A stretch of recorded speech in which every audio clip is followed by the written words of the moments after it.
Olá, boa noite, tudo bem? Seguidores da HC Tour, hoje é um dia muito especial, porque isso aqui vai bombar de alunos. E, bom, para quem está acompanhando nosso trabalho só a partir de agora, eu sou Priscila Monteiro, eu idealizei a HC Tour há alguns anos atrás, que é uma empresa voltada para história, cultura e turismo. A gente faz passeios históricos, eu sou historiadora de formação. E nesse período de quarentena, desde o dia 28 de março, a gente iniciou a produção de lives para manter aí um pouquinho o contato com as pessoas, o contato, né, com os nossos clientes. Deixa eu estar acenando aqui para todo mundo que está entrando. Boa noite a todos. E aí decidi, né, acabar com monólogos e começar a ter convidados para as nossas lives. E hoje, né, o nosso convidado é super especial, porque é uma pessoa que é meu colega de profissão, né? A gente dá aula no mesmo curso, no CIET, e ele é o professor de História da Arte, Ângelo, e eu sou a professora de História Geral. Então a nossa meta de vida é enlouquecer os alunos, e a gente faz complô para isso, entendeu? E como a gente estava com muita saudade de enlouquecer vocês, hoje a gente vai começar esse processo de enlouquecimento aqui nas lives. Deixa eu convidar o Ângelo. Oi, Aline. Aline, minha fanzaça, tá sempre presente. Ângelo, cadê você? Tô chegando aqui. Tudo bom, lindona? Sim, senhor, tudo bem. Eu escuto sua voz, mas não te vejo. Eu tô me vendo. Vamos ver se é um problema de conexão. De repente entra a imagem junta. Se não entrar a imagem, eu saio e peço para entrar de novo. Por enquanto Tá? só tá rodando a bolinha, tá igual Roda, roda e nada acontece, né? Tá sendo ótimo esse primeiro momento, que eu tô vendo quanto cabelo branco eu tô e o quanto que eu tenho que pintar urgente. E ninguém tá vendo, só eu. É, só eu. Aí eu vou tentar melhorar a imagem para eu não aparecer o cabelo branco, mas vai ser difícil. Vai ser difícil. Deixa eu fazer o seguinte. Eu vou sair e vou pedir para entrar novamente. Porque o Renato está aqui do lado e está dizendo que eu não estou entrando. Tá bom, Aí eu então. vou pedir para entrar novamente. Volto já. Tá ótimo. Gente, então o Ângelo aí com esse probleminha de conexão, mas vai rolar, calma, não fiquem nervosos, tensos, é assim mesmo. Deixa eu ver se ele aparece de novo aqui. Adicionar. Vamos lá, que rufam os tambores. Vamos ver se ele pedindo para entrar entra de maneira mais fácil. Caraca, você apareceu! Ó, escondendo o cabelo branco, escondendo o cabelo branco. Olha lá, olha lá. Aí olha a desgraça, Priscila, olha isso, ó. É a desgraça, cara, olha lá. Meu Deus do céu. E ainda mais que eu raspo sempre, né? Aí, assim, eu vou até botar óculos pra ver melhor. Gente, tá bizarro isso, cara. Gente, então Eu a gente vai raspo sempre. remarcar para Ah, amanhã, porque agora ele vai pintar os cabelos. Não, mas eu já tô com a tinta, não tô de sacanagem, não. Já tô com a tinta. Eu só esqueci mesmo de pintar. E como eu raspo, aí dá pra disfarçar, assim e tal. Deixa eu só, antes da gente começar, dar o parabéns pra Sayuri. A Sayuri é aquela guia lá de Salvador que fez uma live com você. Isso Hoje eu aí. estava assistindo a live que vocês fizeram, foi super legal, muito bacana. Fiquei na pilha de conhecer Salvador com a Sayuri orientando a gente, assim. E ela já tá Conhecendo online para assistir também, tá? Exatamente. Então eu vi que ela tinha entrado. Eu falei, bom, primeiro deixa eu logo agradecer a live que ela fez com a Priscila, porque deu vontade de conhecer Salvador com a participação dela. Com indicação dos botecos, da estrutura do Recôncavo Baiano, conhecer Cachoeira. Ela deixa a gente com água na boca para conhecer Salvador. Enfim. Verdade. E conhecer com outro olhar, né? Que é esse olhar que eu e você buscamos imprimir no Rio, nas fazendas de café, quando vai para Salvador também, né? Então, gente, assim, tem vários ex-alunos entrando, Júlio, Lili. Então, essas pessoas conhecem o Ângelo, mas para quem são os nossos clientes, não conhecem o Ângelo, esse é o Ângelo, professor de História da Arte, do CIET. Sou eu mesmo, gente, sou eu mesmo, tá? Eu ia fazer isso agora, porque essa questão do olhinho é uma marca registrada dele. Todos os alunos entram em pânico, mas é um professor super competente, todo mundo baba. Eu era a professora que mais enlouquecia os alunos no CIET até a entrada do Ângelo. E aí ele tomou esse lugar e a gente faz esses propósitos. Então, a gente preparou algumas perguntas aqui no Pai Bola, que quase que um jogo de futebol, né? Eu mando para ele, manda para mim, e a gente vai começar a nossa live aí desse processo. Quem começa, Ângela? Eu ou você perguntando? Então, deixa eu só abrir um parêntese, que assim como a Sayuri também sofre do mesmo problema que você. Eu não consigo ler as mensagens, responder e olhar. Eu tenho um problema mesmo no dia, sabe, de não conseguir, eu faço lives lá no meu canal, e às vezes eu consigo perceber que alguém entrou, manda um ok, manda um beijo, e aí depois até uma amiga perguntou, pô, Ângelo, você viu que eu participei e você não falou nada? Acredito que também deve acontecer isso com você, Priscila. As pessoas falam, olha, Priscila, eu estava lá acenando para você, mandando beijo, você nem disse nada para mim. É porque realmente eu não consigo, não sei, Priscila, mas eu fico assim, eu respondo agora, falo, interrompo, então fica meio complicado. Mas de qualquer maneira, para todos que estão aqui, é um prazer tê-los aqui. É um prazer estar falando com a Priscila, a gente já trabalha junto há um bom tempo. Faz essa bolinha, bate essa bola lá eu ia falar meinha, mas não tem como que eu sou viado, tá, gente? Mas a gente faz essa brincadeira, essa brincadeira lá no CIET. E é muito divertido, porque assim, os alunos, eles têm esse carinho pela gente, esse afeto, a gente conseguiu construir uma identidade. E quando a gente sai para trabalhar, ou mesmo para passear, reencontrar esses alunos é muito prazeroso. Porque o feedback que eles dão para a gente, do quanto foi importante esse processo de troca, eu não vou dizer formação, porque acho que a gente não forma, a gente troca informação. A gente é contribuindo.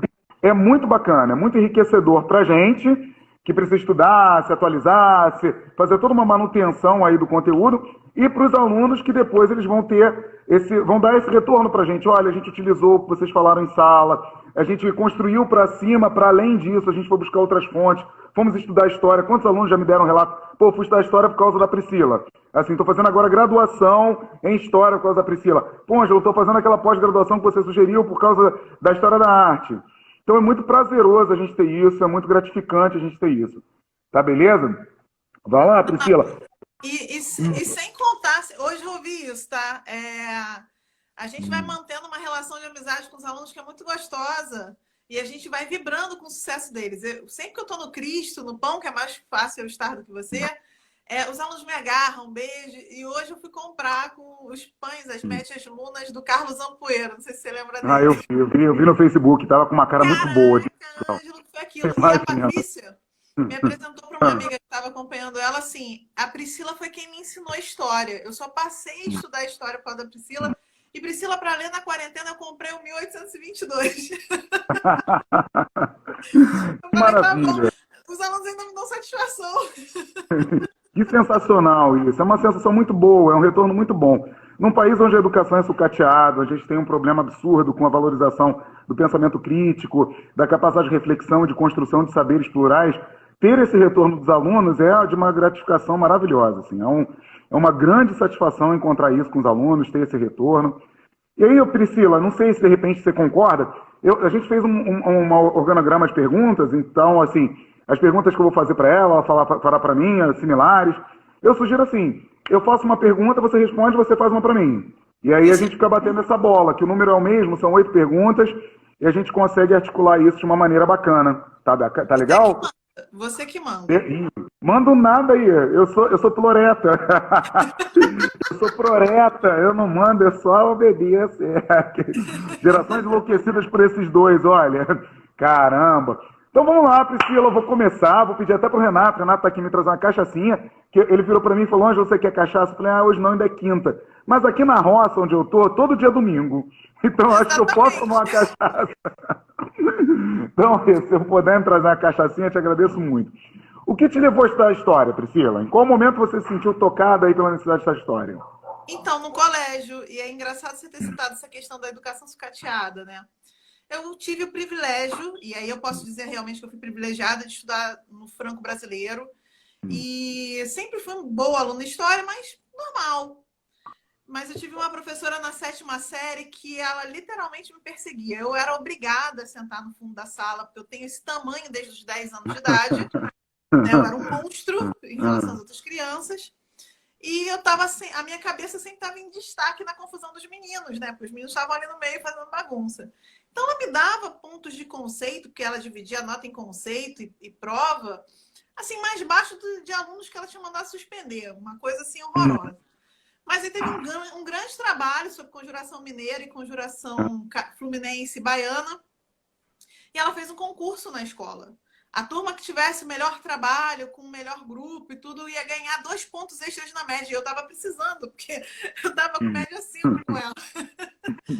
E aí eu fui fazer o trabalho com os meus amigos nerds, né? Normal. E acabou que ela viu toda a minha mobilização.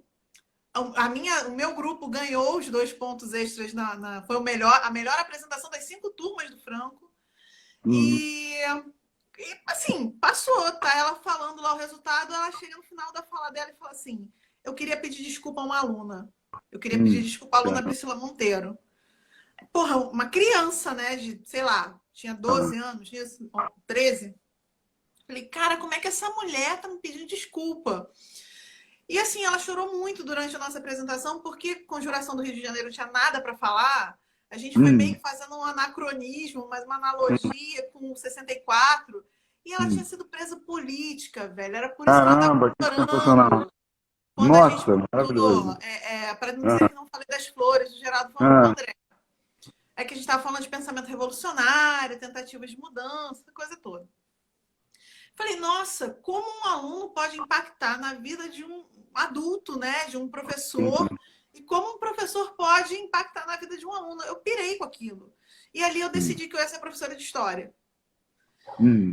Assim, o mundo me levou para o comércio. Só que meu pai sempre dizia, estuda para não ter a vida que eu tive. E aí acabou que eu decidi fazer a faculdade de História, eu consegui um emprego que me apoiava, porque as donas da loja já eram minhas amigas de bairro e tudo. Eu falei, olha, eu vou trabalhar com vocês com uma condição, que eu possa fazer a faculdade de História à noite. Aí elas, não, tudo bem, sem problema. E me deram super apoio, pagavam minha passagem quando não precisava. Me ajudavam digitando trabalho, aquela coisa toda. E assim eu fui construindo a historiadora que eu sou hoje. Eu entrei na faculdade com uma cabeça e saí de lá transformada. Eu era super positivista, coisa de criação, né? Filha de imigrante, com pouca instrução. Para o meu pai, as coisas tinham que ser muito certinhas.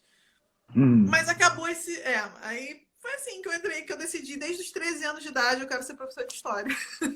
Maravilha, sensacional. Engraçado, a gente convia há tanto tempo, né, Priscila? E agora que a gente está tendo essa oportunidade de conhecer um pouco a história um do outro. Acho que isso é muito enriquecedor, até mesmo para a nossa familiaridade, né? Para a nossa convivência, para a nossa estrutura. Dentro do trabalho, a gente acaba convivendo com tantas outras questões, e principalmente rindo, tá, gente? Queria deixar bem claro que Priscila e eu, a gente ri muito. Então, assim, tem até meio que uma ordem subjetivada pra gente não trabalhar no mesmo dia, assim. Porque se junta a Priscila e eu, sabe, é confuso lá. Isso. Aí o pessoal reclama, e a gente não tá nem aí, a gente quer mesmo é rir. Se junta a Lorene, então, e Alf, já era. Assim, aí é o caos mesmo. Mas obrigado aí. Obrigado por essa memória, por trazer essa memória. Isso é muito bacana para os alunos até entenderem como é que se formou a Priscila historiadora. É bacana. Manda aí, Pri. Para você, por que você entrou para a história da arte? Então, assim, eu não tinha a menor pretensão de ser historiador da arte, assim, não era essa a minha intenção. Eu sempre fui habilidoso no desenho, mas uma coisa que eu falo para os meus alunos é que ser habilidoso no desenho não significa nem talento, e muito menos que você vai ser um grande artista plástico. Só significa que você tem paciência de ficar concentrado em fazer alguma coisa, e eu tenho paciência. Por exemplo, agora eu estou tricotando. Ninguém acredita, mas eu tricoto, tá, gente? Eu aprendi a tricotar juro, eu aprendi a tricotar pelo YouTube, comprei agulhas e linhas virtualmente, e estou aqui na fazenda tricotando o dia inteiro. Já estou terminando meu segundo cachecol, tá? Eu gosto de trabalhos manuais, de concentração. E eu tinha uma professora também, aí até reforçando a questão da importância do professor na formação do aluno e do aluno no pensamento do professor. Eu tinha uma professora que ela pediu que eu desenhasse uma árvore, aí eu fui fazendo folha por folha, porque eu era muito minucioso. Ela falava, você tá vendo folha por folha? Era uma árvore que estava na janela. Eu estudei no Pedro II, a gente tinha uma vista bacana. Eu falei, Ela falou, não, você não tá vendo. Você tá buscando na sua memória as folhas. Porque o que você vê é uma massa de verde. Essa massa de verde teve uma incidência de luz que provoca essa sensação de você, na sua memória, de que são folhas. E assim ela me ensinou o impressionismo. Assim ela falou, isso é o impressionismo. É a incidência da luz sobre os objetos, criando uma luminosidade, um cromatismo, que você que já tem essas informações no teu cérebro, acaba compreendendo que aquilo é folha. Cara, aquilo foi tipo assim, eu quero fazer isso na vida. Eu quero fazer folhas, flores. E entrei na graduação para fazer gravura, né? Tanto a licenciatura como gravura. Só que no decorrer da formação acadêmica, eu fui cada vez me interessando mais pela parte teórica. Eu fui começando a entender que traduzir visualmente a pintura, a escultura, a gravura e todas as outras formas de expressão artística era você ter um vocabulário, você ter uma inserção e uma perspectiva de mundo que não me era familiar, porque eu venho de uma família muito pobre, muito limitada economicamente, intelectualmente, não intelectualmente, né, mas em termos de conteúdo, porque meus pais não têm ensino superior, não tiveram nem uma alfabetização que eu possa dizer, eles são alfabetizados, eles sabem assinar o nome deles. Então isso tudo foi ressignificando meu olhar. E aí quando eu me vi, eu estava apaixonado pela história da arte, continuava produzindo, continuava trabalhando, até hoje eu produzo, eu construo, eu crio, mas a elaboração do pensamento, a construção do saber através do olhar, através da musicalidade, que também sempre foi muito particular na minha vida, eu fui instrumentista durante toda a infância, eu aprendi violino e tal. Então tudo isso foi meio que consolidando a ideia de você traduzir visualmente aquilo que você vê no seu cotidiano das mais diversas formas, tanto na instituição museológica, dentro de uma análise formal de um quadro e tal, como no nosso cotidiano mesmo, entender por que é caiado de branco, por que as telhas não podem ser feitas nas coxas, sabe? Tudo isso foi me traduzindo um pouco a ideia da história da arte. Não sou permanência, é uma coisa que eu sempre afirmo. Eu estou agora como historiador da arte, mas amanhã eu já posso querer ser outra coisa. Assim. Amanhã eu já posso, agora estou numa outra vibe, e agora quero fazer alguma coisa da humana, ou da biomédica, ou da tecnológica. Isso é possível, isso é possível. Eu já vou para... Perdão. Eu acredito sim, pelo tanto que eu te conheço, até porque sei também que você enveredou para o lado do direito. Eu tenho o professor que eu mais admiro, ele é assim também, foi meu professor de Medieval, Brasil e Historiografia, e o cara foi fazer um mestrado em Física. Caramba! E agora eu estou flertando muito com a filosofia. Eu acabei recentemente uma pós em filosofia, e aí fiquei muito encantado por essa construção, esse tecer do conhecimento filosófico também. Então são coisas que eu estou sempre procurando ressignificar, buscar, procurar. Acho que a curiosidade é uma característica muito peculiar minha. E eu já vou te mandar a segunda pergunta, porque eu acho que já liga com a primeira, que é o que te levou a atuar no turismo dentro desse segmento da história, assim? Como é que você foi levada para o turismo? Isso é muito engraçado, porque foi quase sem querer. Assim, eu fiz faculdade particular, eu não conseguia passar para a pública, porque a minha realidade tinha mudado muito. Mesmo no Franco, eu sofri um certo preconceito, porque os meus pais também não tinham formação nenhuma, né? Mas a gente faliu, literalmente. Então, eu fui trabalhar em loja, aquela coisa toda. Meus pais tinham um salão e o salão fechou. E quando eu não consegui passar para a universidade pública, nem podia, porque o horário era integral, tinha aula manhã à tarde, eu tinha que trabalhar. Então, fui fazer uma faculdade particular à noite. E quando eu saí da Cândido, crente que eu ia conseguir trabalhar, eu só escutava assim, não, mas você veio de uma faculdade particular e a sua experiência é de comércio, não é de pesquisa, não é disso, não é daquilo. Parecia que eu tinha um defeito mecânico por ter trabalhado no comércio boa parte da minha vida. Aí eu falei, poxa, essas pessoas reclamam tanto que eu só sei vender, como é que eu vendo a história? Essa foi a minha pergunta. Entendi. E um belo dia, eu estava na vez na loja, eu estava trabalhando na Mademoiselle do Catete. Eu abri mão da vez e assim enlouqueci. Tipo, passa, não quero mais vender, não quero nada. Aí peguei o telefone, liguei pro meu ex-marido, na época casada ainda, e falei assim: vê se tem algum vestibular, algum curso que eu possa fazer que eu saia disso aqui. Ele falou: olha, isenção de vestibular para o FRJ, para o UERJ encerram hoje, não vai dar tempo de levantar a documentação. Mas aquele curso que a tia Martinha fez de guia de turismo vai abrir uma turma semana que vem. Eu disse, então é ele que eu vou fazer. No dia seguinte, eu pedi demissão da loja. Literalmente assim, Ângelo. Caramba, sensacional. Da loja. Sabe o Day One? Sei. E foi sorte. Aí, enquanto eu estava fazendo o curso de guia, eu fui fazer uma pós-graduação nos sábados em História da África e do Negro no Brasil. E comecei a conversar com o Marcos, né? Durante a semana. Eu falava assim, mas vem cá, não tem nenhuma agência que eu possa correr linha de turismo, história cultural? Ele, não. Porque a gente começa no curso bem logo essa história de correr linha, né? Sim. Eu falei, quer dizer que se eu criar uma vai ser a primeira? Aí ele, Eu sei que eu terminei o CIET com o site da Rios de História no ar, uniforme. A minha viagem de Campos do Jordão eu fiz uniformizada. Folder, coisa toda.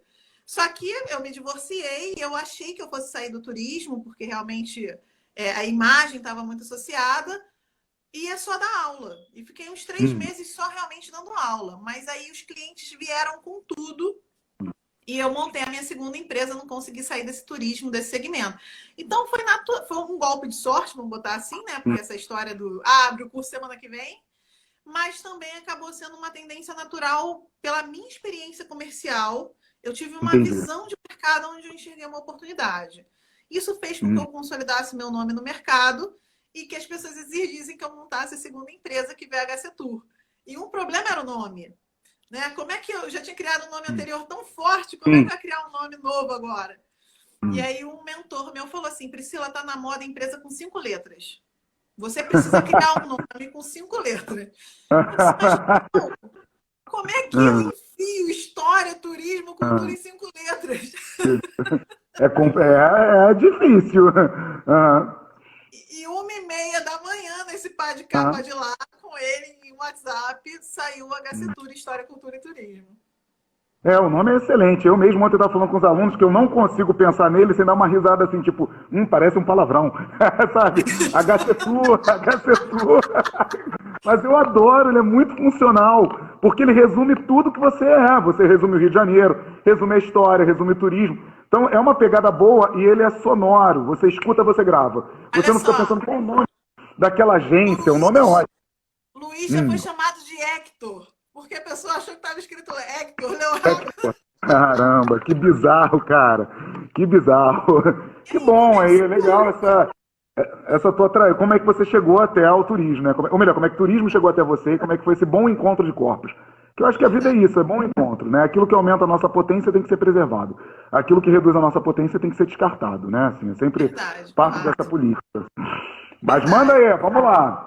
Não, a minha pergunta agora é essa. Como é que você entrou pelas artes de pintar árvore impressionista para o turismo, paçocas e travessuras? O turismo, né?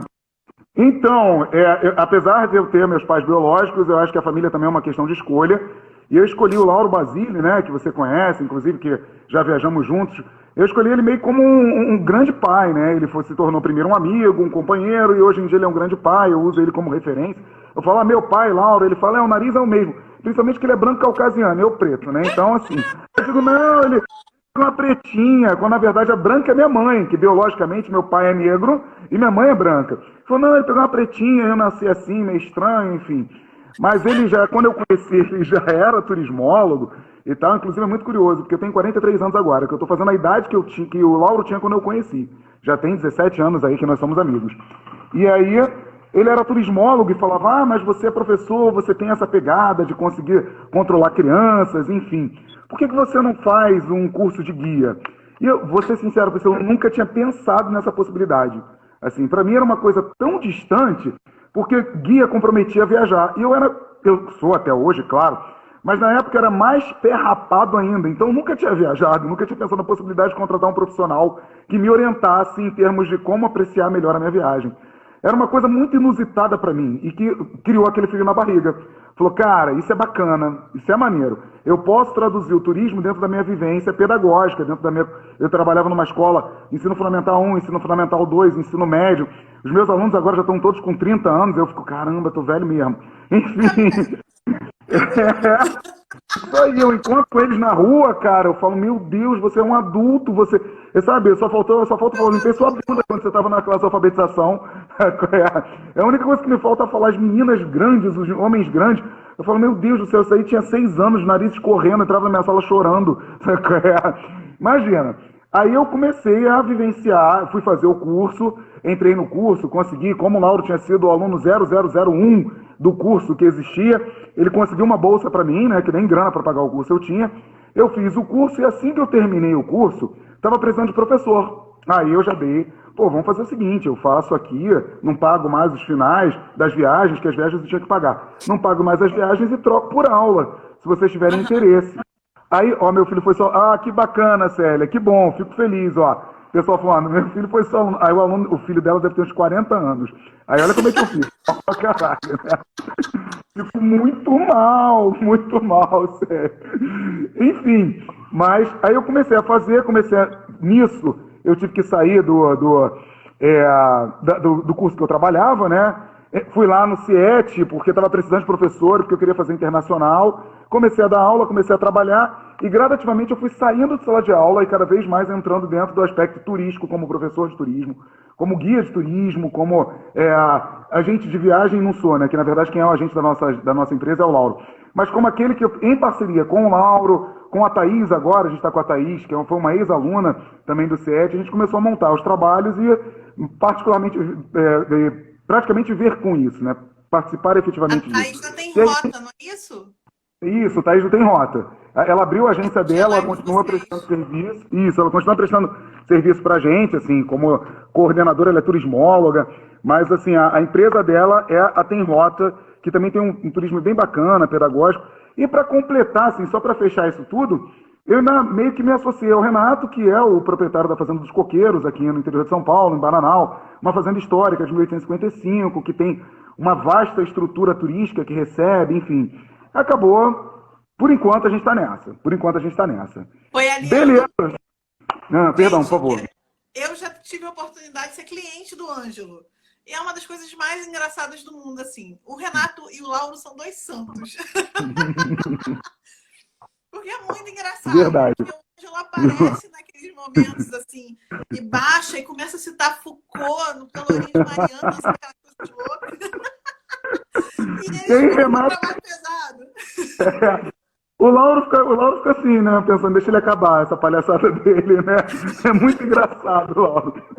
E o Renato, ele também, né? Porque os dois são muito assim, hein, vitrola.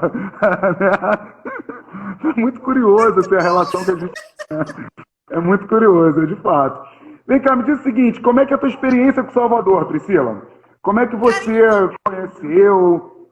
Por favor, perdão. Então, eu fui já à Bahia 3 vezes. Numa dessas vezes eu fui a Porto Seguro. O primeiro lugar que eu conheci na Bahia foi Porto Seguro. Depois eu conheci Itacaré. Por último, eu conheci Salvador, né? E aí, o que acabou acontecendo? Eu fui para Salvador para um casamento. Então, foi literalmente um negócio de um final de semana. Foi uma coisa muito rápida. Eu fui madrinha de um casamento lá. Então, eu precisava ir nesse casamento. Então, o que acabou também acontecendo nessa história toda, tá? Eu tive pouco tempo para estar conhecendo a cidade. Então, alguns parentes saíram pegando carro, me levando para alguns lugares. E foi assim que eu conheci Salvador. E tive a possibilidade de ir para Salvador, eu acho que de 4 dias, 3 choveram. Sabe aqueles 3 únicos dias no ano que chove em Salvador? É raríssimo, que é raríssimo. Então, literalmente, eu fui na praia um dia e depois o resto eu não consegui fazer mais nada. E era complicado para mim, porque a pessoa que estava no carro com a gente, eu falava assim, tal.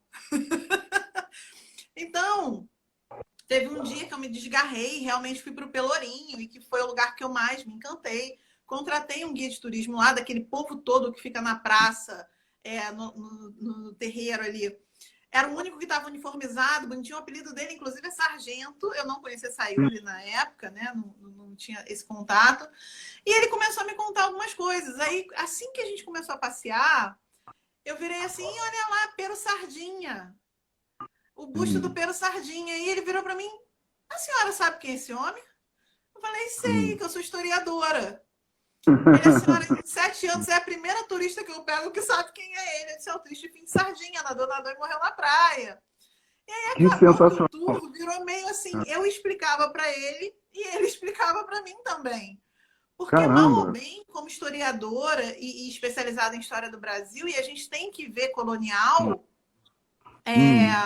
cara, Salvador é de uma importância, assim, icônica, sabe? É a primeira capital do país, ela fez parte lá da história das capitanias hereditárias, onde o seu capitão donatário, Francisco Pereira Coutinho, morreu comido pelos índios em 1548 e já acaba assim a capitania hereditária, porque a coroa tem interesse nessas terras.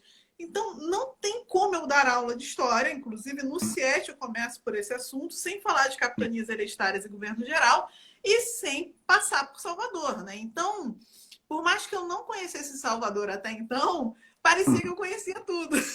Entendi. E acabou... Que bacana. A parte teórica você estava afinadinha, né? A parte teórica você já estava a ponto de bala. É só mesmo a vivência para poder complementar, né? O empírico e o teórico, Exatamente. sensacional. Maravilhoso. Assim, aí eu tenho vontade de voltar, eu já tinha, porque numa feira de turismo eu vi a questão de ser um destino étnico. Aqui no Rio de Janeiro a gente recebe muitos turistas que vêm atrás de destino étnico, principalmente norte-americano, que faz um eixo Brasil-África, né? Sai de lá, faz um eixo Brasil-África. Então já tinham coisas que eram complementares na minha explicação, nas rotas que eu fazia aqui. Então, hoje, e que isso eu buscava, né, nas feiras de turismo, quando tinham essas apresentações e tudo. Então, hoje eu quero muito voltar para Salvador, para estar com a Sayuri, justamente para estar abordando mais essa área desse turismo étnico, né, nesse circuito afro, em que inclui as irmandades religiosas, terreiros de candomblé, esse sincretismo religioso todo. Maravilha, excelente, excelente.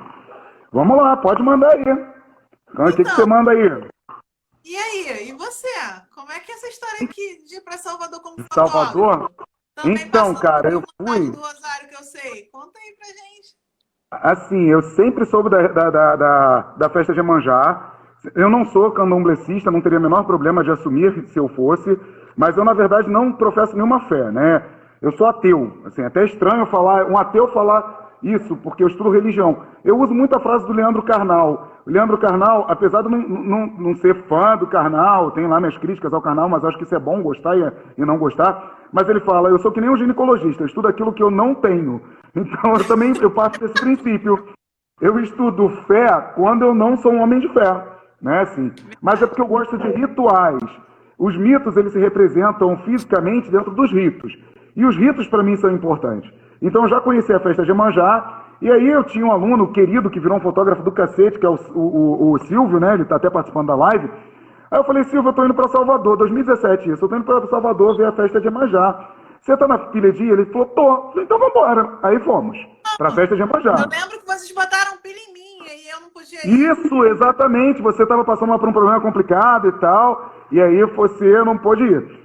E aí nós fomos, foi divertidíssimo, eu curti pra caramba. Assim, eu passeei pelos pontos turísticos especificamente, mas o meu foco era festa de Iemanjá. Então, vivenciei a festa, curti pra caramba, observei as características estéticas que me eram tão peculiares. E depois voltei pro Rio e fiquei com aquela, poxa, mas eu não conheci o outro lado de Salvador. Eu só passeei pelas igrejas que eu já tinha estudado, mas eu não fui lá me dedicar especificamente. E aí, ano passado, 2019... eu juntei mais uma vez um grupo, falei, foi até ótimo essa viagem, vou fazer catarse aqui, porque eu descobri que você pode ser de esquerda e ser calhorda, né? Eu fui com um grupo que me deu muita dor de cabeça. Mas, enfim, foi um grupo muito... Depois eu tenho uma fofoca pra te contar desse grupo. Nossa Senhora, pô, foi assim abriu meus olhos, sabe aquela coisa poliana, acordou? Você pode estar ali do lado da pessoa durante um tempão e descobrir que a pessoa é mó mau caráter do cacete. Então eu falei, mas nossa! Foi a energia dos orixás de Salvador que foi, cara, se eu acreditasse em alguma coisa, eu ia dizer, foram os orixás que fizeram vir com essa galera para eu perceber que eu não estava bem. Assim, tanto que muita coisa mudou na minha vida depois disso. Eu perdi 26 quilos, eu mudei a minha estrutura, eu parei de fumar, toda a minha energia mudou depois dessa viagem, significativamente. Então, mas aí eu fui e me dediquei especificamente a ler, a estudar, a entender. Porque no Sudeste eu já estava mais familiarizado, porque eu trabalho há muito tempo com isso, né? Com o turismo específico das irmandades religiosas de Minas, do Rio. Mas em Salvador a dinâmica é completamente diferente. Depois eu vou até falar um pouco, que essa pergunta já está aqui na nossa lista. E aí eu realmente vivenciei uma outra realidade. Também fomos na festa de Iemanjá, mas eu passei pela festa de Iemanjá. Como eu já tinha vivenciado anteriormente, eu cheguei lá no dia 2 de manhã, fiz umas fotos, me diverti um pouco e tal, e picava a mula pro Pelourinho. Aí ficava no Pelô, entrava na igreja, voltava para um museu, conhecia um outro lugar e tal. Aí tem uma grande amiga que fez uma pós-graduação comigo, que é responsável pelo museu lá de arte sacra de Salvador. E o que a Sayuri falou, gente, ela falou uma coisa sensacional. Em Salvador não tem um museu negro, cara. Assim, a gente tem um museu afro lá no Parque Ibirapuera, que é maravilhoso, que é um puta museu, uma estrutura... Salvador precisa urgentemente de um museu afro, de um museu negro, cara. Porque, assim, a narrativa sendo contada por um determinado grupo tem um caráter. Mas nós precisamos da narrativa negra contando a história do que foi esse processo estético, ético, moralizante e impositivo dos colonizadores. Foi mais ou menos assim a vivência lá com o Salvador. Sem contar que você é um puta trabalho de história das mentalidades, de microhistória, porque o que mais tem é personagem em Salvador para estar alimentando aí esse Museu Afro, né? Essas personalidades que têm a ver com a história da Bahia, a história da cidade de Salvador e a história do Brasil. Então, isso que você está falando tem tudo a ver, a gente sente essa carência mesmo quando a gente vai lá. Exatamente. E eu já vou te mandar uma pergunta, já que essa daí já está resolvida, que vai ser sobre a história de Salvador. Qual a importância da cidade na administração colonial? Assim, como historiadora. Tá? Manda ver aí. Caraca, o cara pega pesado. Então, primeiro a gente precisa pensar na questão estratégica e geográfica, né? Existe aí tanto a questão de ser um porto seguro, por conta da Baía de Todos os Santos, pelo tempo de viagem, as próprias rotas marítimas que eram estabelecidas, já existia uma tendência para você ser jogado, vamos dizer assim, para a Bahia, né? E ali ser um porto dentro das técnicas de navegação que existiam. E um grande problema é o seguinte, Ângelo, se tem uma parada que eu falo para os alunos, tomem cuidado quando o político fala, não, a gente vai fazer uma parceria público-privada. Isso é uma política nova. Eu falo, mentira, porque as capitanias hereditárias foram essa porra. Então, assim, você tem as capitanias sendo distribuídas em 1534, mas elas não tendo segurança, porque os nativos vão reagir.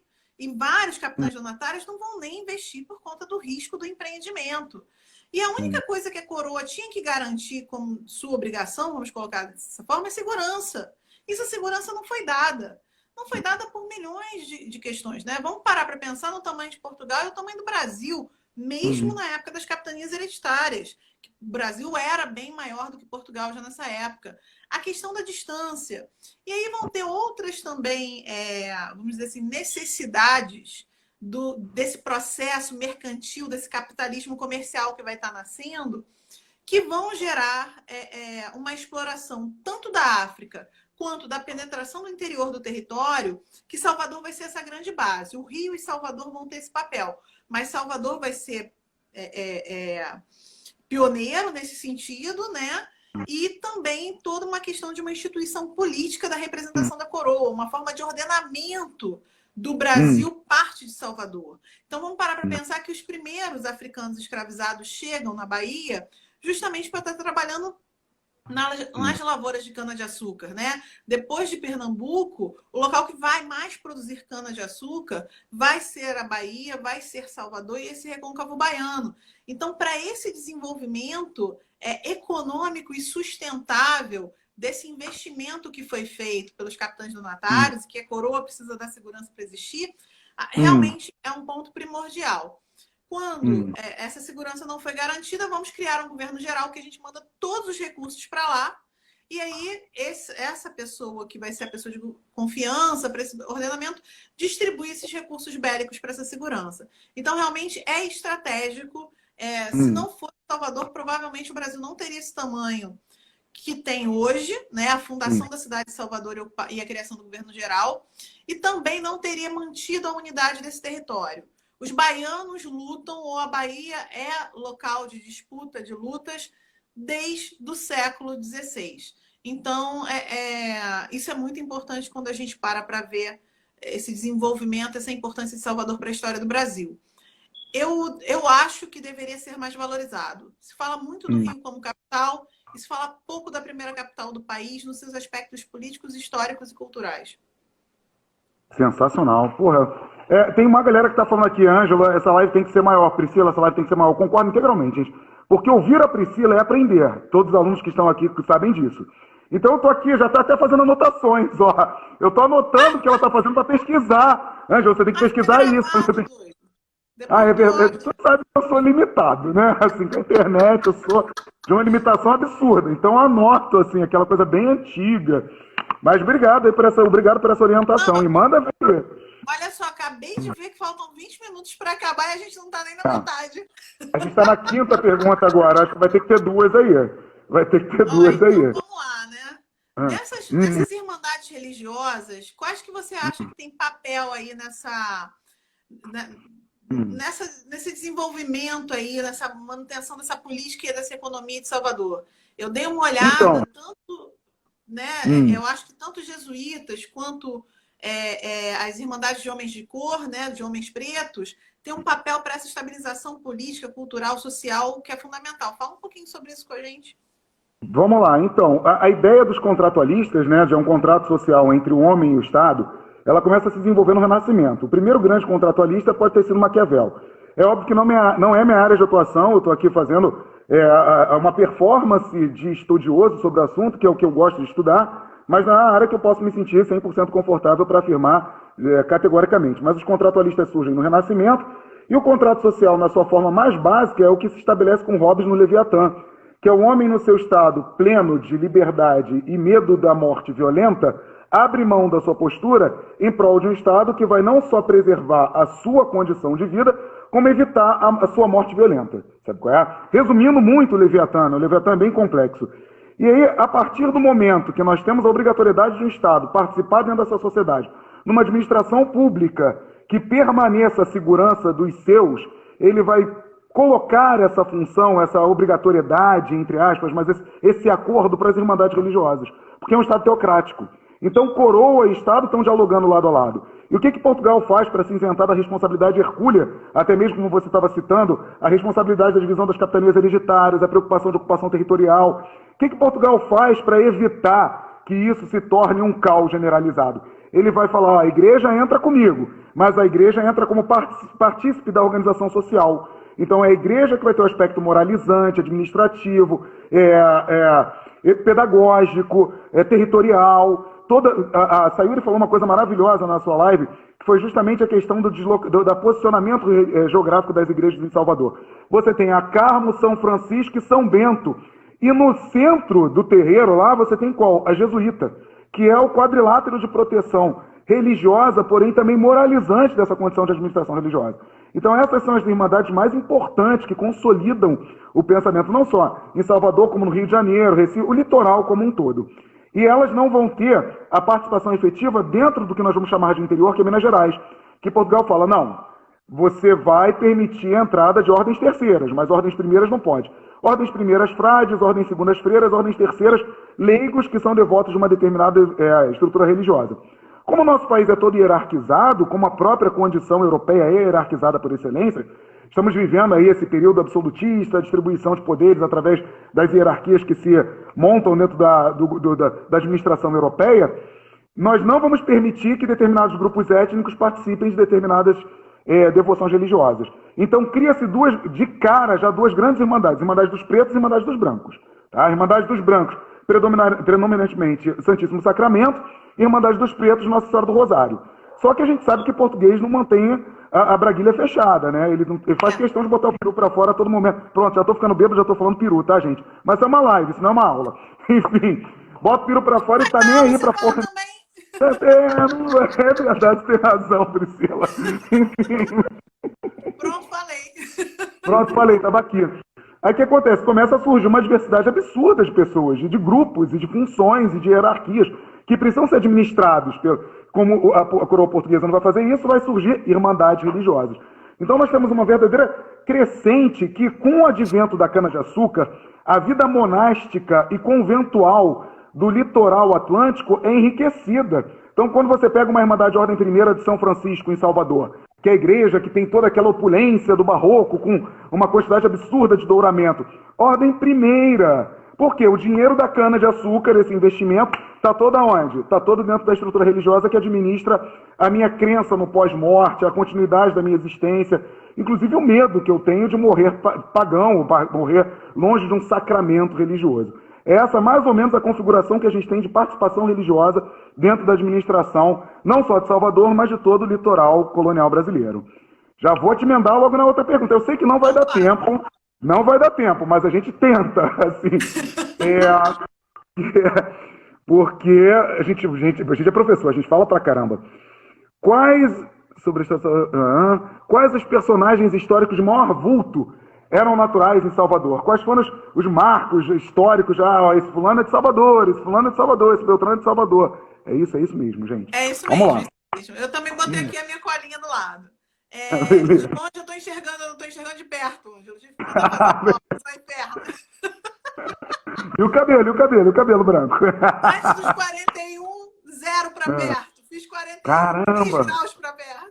Só ladeira abaixo, amiga. É assim. Depois dos 40, se você não acorda com dor, você morreu, tá? Exatamente. Mas assim, aí já que a gente estava falando de irmandade religiosa, eu vou começar com um vulto feminino, porque eu também tenho dado um privilégio aí para as mulheres, e que também é uma religiosa. Joana Angélica nasceu, né, em Salvador, e ela vai ser, vamos dizer assim, o grande pontapé do processo das revoltas liberais de 1821 em Salvador. Ela vai ser agredida na porta do convento, onde ela será morta. Então, esse desejo dos soteropolitanos, dessa separação de Brasil e Portugal, vai, vamos dizer assim, vai aumentar ainda mais, vai se potencializar, porque os portugueses são tão brutos, tão ignorantes, que matam até uma freira desarmada. Então, a Joana Angélica é uma que eu gosto muito de destacar. E eu brinco que, se você quiser falar sobre independência da Bahia, é só você andar em Ipanema aqui, né?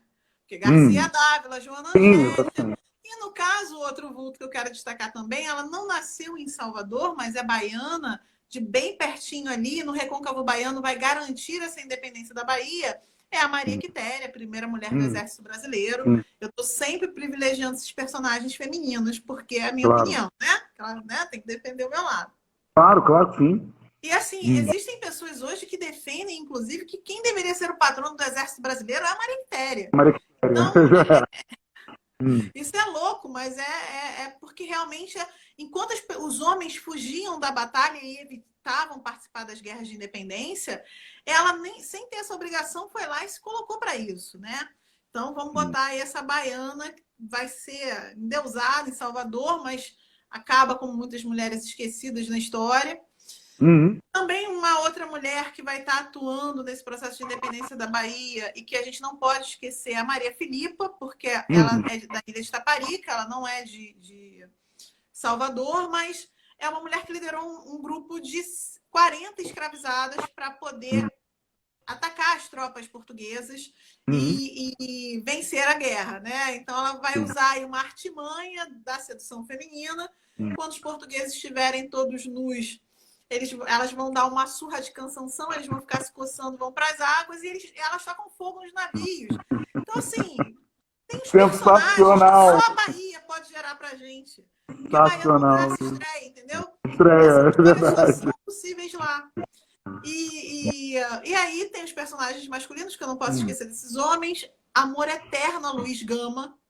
Esse homem que nasceu em Salvador, livre, filho de um fidalgo que a gente não sabe o nome, ele não registrou, ele preservou aí a figura do pai, mesmo o pai não tendo preservado ele, mas filho da Luísa Marim, exaltada no Samba da Mangueira, que participou da Sabinada, que participou da Revolta dos Malês, que são revoltas aí do século XIX, que a gente tem na Bahia. E o Luiz Gama, ele foi entregue pelo pai, mesmo ele sendo livre, para ser escravizado, para um pagamento da dívida de um jogo. E ele conseguiu se tornar um rábula, né? E conseguiu sozinho libertar mais de 500 pessoas que, como ele, tinham sido escravizadas de maneira irregular. Então, Luiz Gama, no lugar de ser Avenida Rio Branco, tinha que ser Avenida Luiz Gama. O cara conseguiu, em 1882, levar 10 mil pessoas para o enterro dele no Cemitério da Consolação, em São Paulo. E não sei se as pessoas sabem, vou deixar essa dica aqui, todo 24 de agosto, que é aniversário de morte do Luiz Gama, tem uma apresentação do espetáculo Uma Voz pela Liberdade na escadaria do Pedro Ernesto, gratuitamente no Rio. Que sensação, então, 24 de agosto. De agosto. Foi a data que ele morreu. Eu já assisti essa peça 2 vezes ali, então é fantástico, né? Público. E é baiana, de Salvador, é um cara que mudou a história. Castro Alves, não preciso nem apresentação, né? Abolicionista que vai estar exaltando aí todas essas arguras e todo esse sofrimento desse povo escravizado. Rui Barbosa, que o povo diz que é o homem mais inteligente do Brasil, mas eu confesso a você que eu não gosto muito dele, né? Eu acho que ele é muito endeusado. O cara era contra a vacina, o cara nunca conseguiu se eleger presidente, mas realmente dos muitos da Bahia, o Rui Barbosa é um dos... Recriminou na Nair de Tefé pelo corta-jaca, não admitia música popular. Eu acho que Rui Barbosa não é uma pessoa confiável, porque quem não gosta de samba, bom sujeito não é, né? Não vem da cabeça do pé. Verdade. Exatamente. Ah, E já que eu falei do Rio Branco, só para fechar, desses vultos históricos, o uhum. José da Silva Paranhos, que é o pai, né, do Barão do Paranhos, Rio Branco, Paranhos. que era o Visconde de Rio Branco, e foi no ministério dele que a Lei do Ventre Livre foi assinada. Ele é o autor da Lei do Ventre Livre. Perfeito, excelente. Tá aí, ó, uma lista significativa de personagens que a gente precisa rememorar, lembrar, trabalhar e voltar e a estudar para a gente conseguir fazer uma nova narrativa, né? Construir uma nova narrativa em cima de outras referências. Bacana, Você manda aí, sabe que, Priscila. olha só, deixa eu só fazer um parênteses aqui. Você sabe Por que favor. tem algo engraçadinho que fala que a independência Ah, da Bahia é 2 de julho de 1823, porque baiano é e lerdo não até para fazer existe dois. independência, né? Isso aí não Sempre é engraçadinho falar essa besteira. Mas eu ah, brinco que hoje eles só fazem festa e comemoram porque eles já lutaram demais no passado. Chegou a hora deles aproveitarem a vida. colher os frutos dessa luta, né? Dessa estrutura Exatamente. belicosa. Dessas Perfeito, vitórias perfeito. todas, né? Então, peraí, Sensacional. que tá na hora de eu mandar minha pergunta para o Ângelo. Manda Será que aí, ele vai manda ter? aí. Cadê? Me perdi. Acho que é, acho que é número 5. Acho que é número 5. Quais as irmandades e grupos religiosos atuaram mais nas revoltas de Salvador? Então, deixa eu acho que a gente vai. Vamos fazer o seguinte, Priscila, antes de responder essa pergunta. Que nós estamos na pergunta 5. Faltam ainda 4 perguntas. O que você acha da gente terminar com isso, depois dessa pergunta, e depois ou montar uma nova live? Que as outras perguntas são muito são muito bacanas, assim, tanto para você responder como para eu responder. E aí, porque aí a gente consegue relaxar. Porque senão vai ficar numa corrida muito louca. Pode ser? É verdade, até porque só faltam 9 minutos. Eu preciso salvar Exatamente. isso aqui antes de cair. Isso aí, isso aí. Então, assim, vou dar um parecer rapidinho e a gente volta a discutir se tem a possibilidade de a gente montar uma nova data. O que acontece? Toda produção de pensamento crítico ele está associado ao complexo religioso que se estabelece desde o início da colonização, porque a igreja ela é detentora de saber.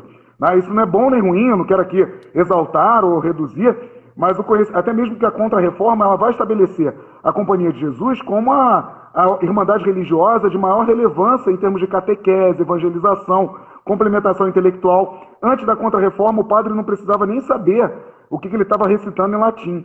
A partir da Contra-Reforma, a gente começa a criar um método de formação do padre em filosofia e teologia, que é o que nós temos como hábito hoje. Para você ser padre, você precisa ter um pensamento crítico elaborado.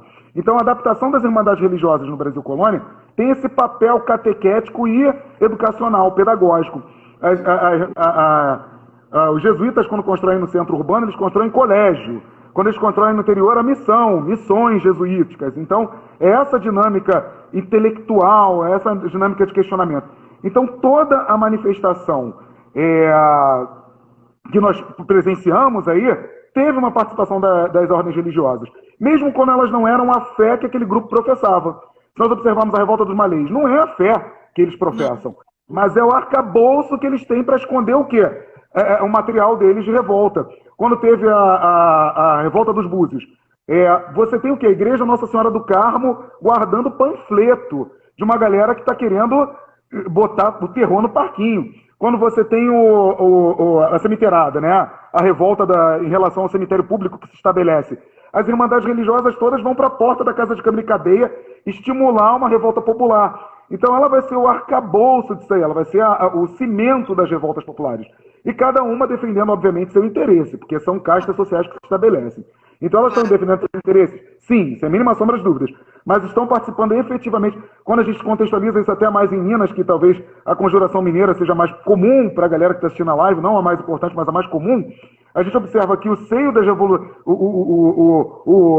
a bolsa, né, da onde surgiu o pensamento crítico que vai se opor à ideia da colônia e da metrópole vai sair da Irmandade de São Francisco, Ordem Terceira de São Francisco, que era uma irmandade que, por excelência, agremiava homens que tinham uma formação, um pensamento mais apurado em termos de ressignificação do mundo, que não era perfeito. Inclusive, na Conjuração Mineira, a gente sabe disso, eles não eram a favor da abolição da escravidão. Eles tinham lá questões com isso, mas ainda assim eles queriam ressignificar a realidade.